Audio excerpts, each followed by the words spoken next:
Okay, so real quick review. Hakake, what is the first firearm safety rule? All guns are always loaded, right? All guns are always loaded. Francis, what's our second one? Never let the muzzle cover anything you're not willing to destroy. Okay. Edwards, what's the third one? Keep your finger off the trigger until your sights are on the target, then you decide to fire. Okay, excellent. Eunice, the fourth one. Be sure of the target as well as the surroundings and beyond. Excellent. Is there a comment in there at all anywhere? Sure the target. Be sure of the target, comma, as well as the surroundings and beyond. Excellent. Okay, thank you.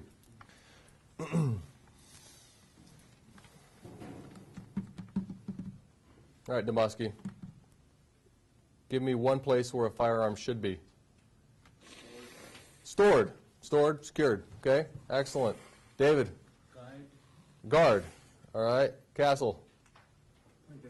Pointed in. And Mark.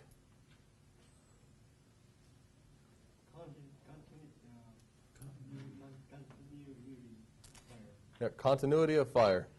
Okay, so you're continuing the firing process. Continuity of fire. All right, keeping it running and loaded, malfunctions cleared, all that stuff. Okay. All right. Ranson, where shouldn't it be? Dangling. Dangling. Okay, shouldn't be dangling. Shepard, where else shouldn't it be? Muzzle up. Okay, muzzle up, one-handed muzzle up, right? Okay. Taylor, where else shouldn't it be? Duck hunter. Okay, excellent. The drone, where else shouldn't it be? Bounce on the shoulder. Bounce on the shoulder. Okay. All right, Nakawalera, where else potentially shouldn't it be? So that's not on the list. In your pocket. Unsecured, or just sit in your pocket, not in the holster. That works, but not properly secured. Yeah, there you go. Yes. So what's the difference between should never be one-handed muzzle up and what you demonstrated without the sling? Okay. The difference is the way you're carrying it. The one is that pocket carry, it's here, muzzle up, but it's locked in, it's in a position of control. Okay? And you can't put your finger on the trigger. Okay? This one, you're carrying it up here, and it's So it's basically hand position. hand positioning and control of the weapon. Absolutely. And then when you bend down, it's still in your pocket too, right? So, yeah, well, when you bend down, you just adjust the angle of the gun as you bend. The muzzle stays up wherever it's still pointed upwards. So, where, as an example, with this one, that is actually an excellent question. This one, if I bend over, the muzzle stays up. Okay, I've got control of it. If I'm here and I bend over, you have less control and you're more likely to bring it with you. Okay, well here I can bend all the way down and keep the muzzle up, completely straight up, and locked in nice and tight. Okay, can I pull the trigger with my hand like this? Can I? Huh? If I really have to readjust it, no, it's designed so you can't. Even if you have, and if you're carrying the gun, like for example, on this one right here, okay, how am I going to pull that trigger? There's nothing in the trigger. So, exactly. If I'm here, if I'm grabbing a hold of something, and we'll talk about some of those other things, can I pull the trigger very easily? Yes. Yeah. Okay. That's the real big difference. So, just safe control and the ability to do, keep the muzzle up while easy manipulating all the other stuff you got to do. So.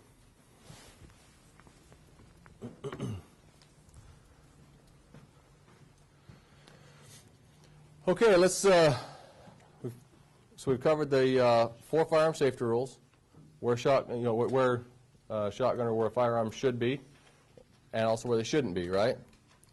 All right. Let's talk about handling them as evidence. Okay. Remember that the preservation of evidence is important. To assure further safety, you must assure the weapon is unloaded. Okay. So there's a couple of factors to talk about here. Number one, are we going to get guns that are loaded that we're going to have to put into evidence?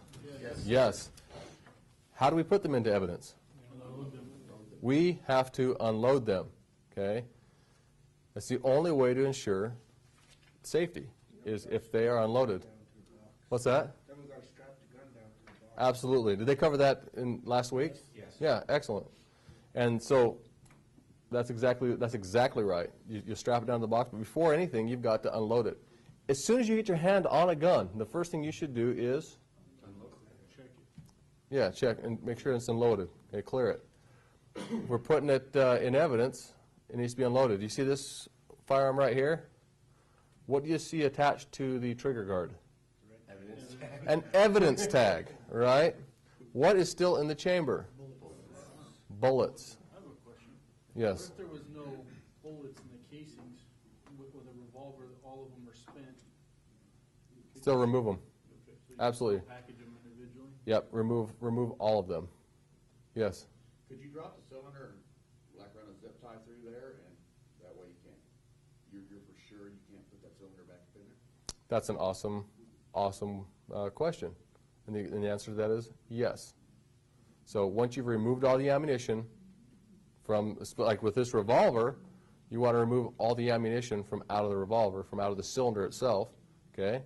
And then you can absolutely run a zip tie through there to make sure that it can't close. Okay, that's an option.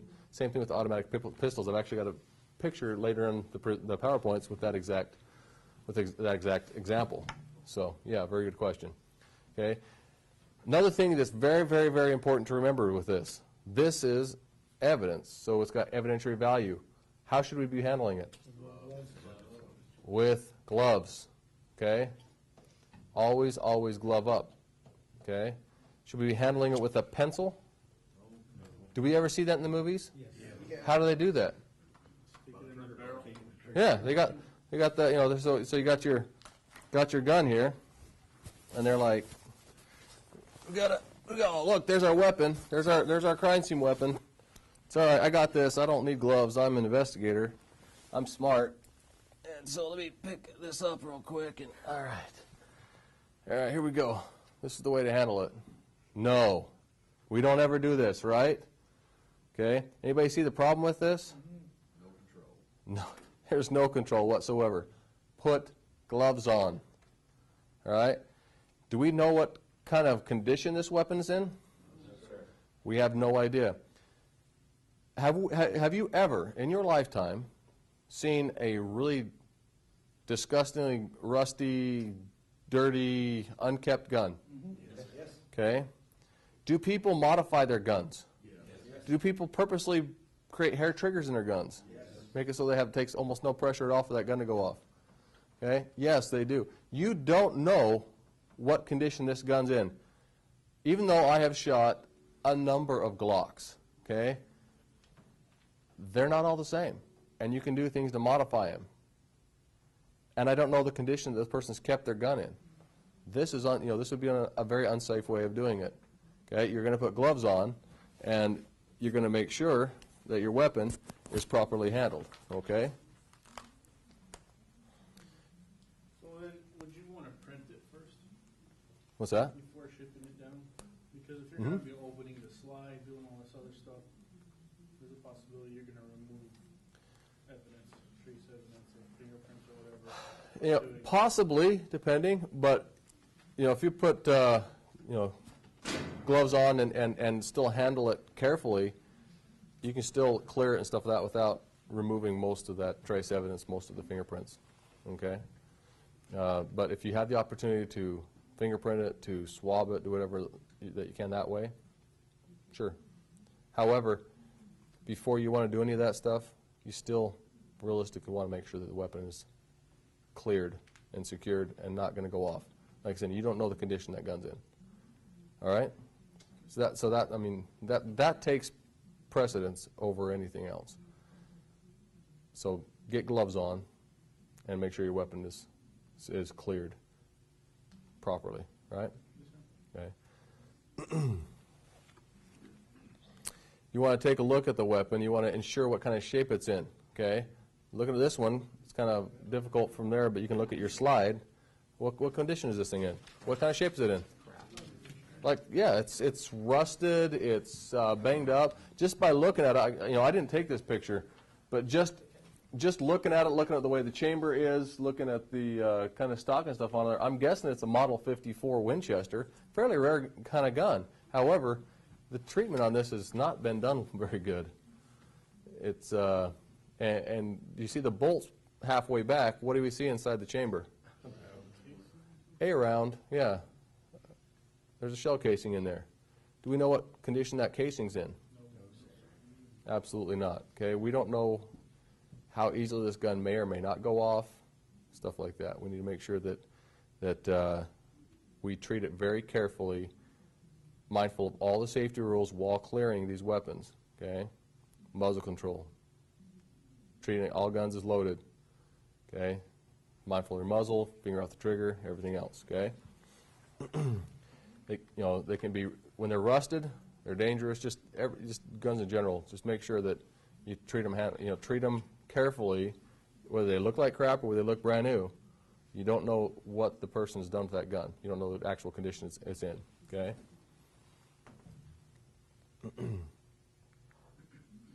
And always, always, always keep your finger off the trigger. This is again the one rule that's broken most, and the one rule that's going to get you hurt most. Okay. What happens if you have a gun that you can't get open because it's rusted open? Sorry, that's right, it's rusted closed. Last resort, take it out, pull the trigger, safe place. Okay, there we go. As a last, absolute last resort, okay, and I'm seeing a couple of you guys shaking their head like, that's not comfortable. If it won't even function with your hands, I'm not pulling the trigger with it in my hand. Would you rather try to send it to somebody with a loaded weapon? It just won't send it. With it loaded, I'm not sending it loaded, right? Tie strap, pull string around it, step back. So, Shepard. If you have a gunsmith there in town, can you take it to them? I mean, obviously you're going to have to work with your oversight on this. Yeah, you'd have to work it through your oversight before doing any of that stuff. Also, you'd want to talk to them prior to doing this as well. So, but yeah, as a last resort, you can figure out, if you can't figure out how to unload the weapon, consider taking it out to a safe place and fire it empty. But again, you don't know the condition of that weapon, and you don't know just how catastrophic that may be, and you're the one holding on to it. Okay? You're the one holding on to it. Now, oftentimes, if something like that happens, usually the person holding the gun is the most safe. Everybody around them is the one who usually gets hit by the stuff. However, that's not always the case in point. Okay? So, it is of high risk. That's why it's at last resort. Yes. In your career, have you seen something like that happen where you find a gun that's just foobar and you're like, did you shoot it off or did you have some? Sure. You did? Yeah. Yeah. Now, we actually had a trooper who, his own service weapon Oh my, are you serious? was, because, he worked around the ocean, was in and out of boats, in and out, and had been in there for a while, and somehow had gotten salt water and stuff down in there, and it got corroded closed, or he hadn't taken care of it properly and stuff like that. That's the reality of it. It was a Glock. Hadn't properly cared for it and stuff like that, and could not get it open. Could not get it open, so he fired it open. It worked. It got it open. Damaged the gun, broke the gun in doing so. He was injured, but damaged the gun in doing so. So. We're gonna talk about what to clean guns with. We'll talk about that at the range. Mm-hmm. Yeah, when we go out there for that last little block, we'll do a little quick demonstration about that. Yeah. Again, that is a last resort. All right? And prior to doing so, make sure you check with the oversight trooper.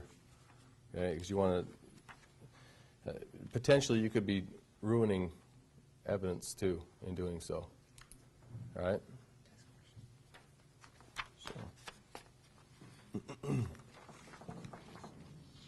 So I told you we had a picture in here, right, of a semi-automatic.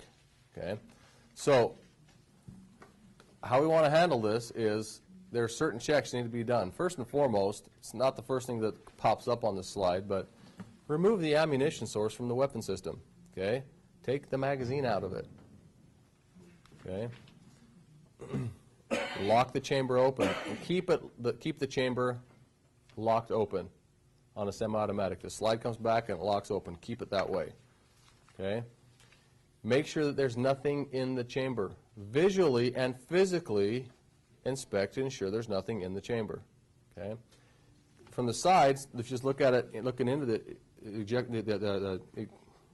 ejection port, you can't always see into the chamber. You can't always see whether there's anything in there. You actually have to physically look and feel with your gloves on, handle that evidence right, with your gloves, look and feel for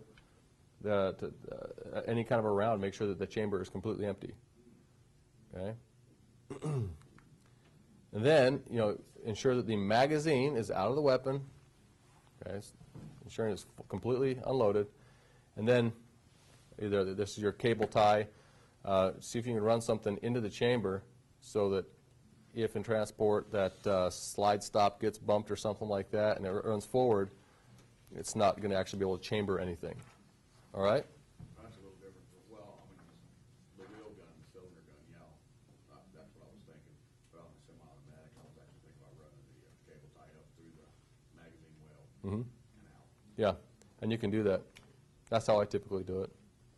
But it just, yeah, you can run it through the barrel as well. So. All right. So here's what we're going to do is, No video? what's that? There's no video? Short safety video? No, there's not. So. So here's what I want to do. Go ahead and take about a 5, we'll be back here, it'll be about a 7-minute break or so. 7-minute break. Be back here at 9:30. All right?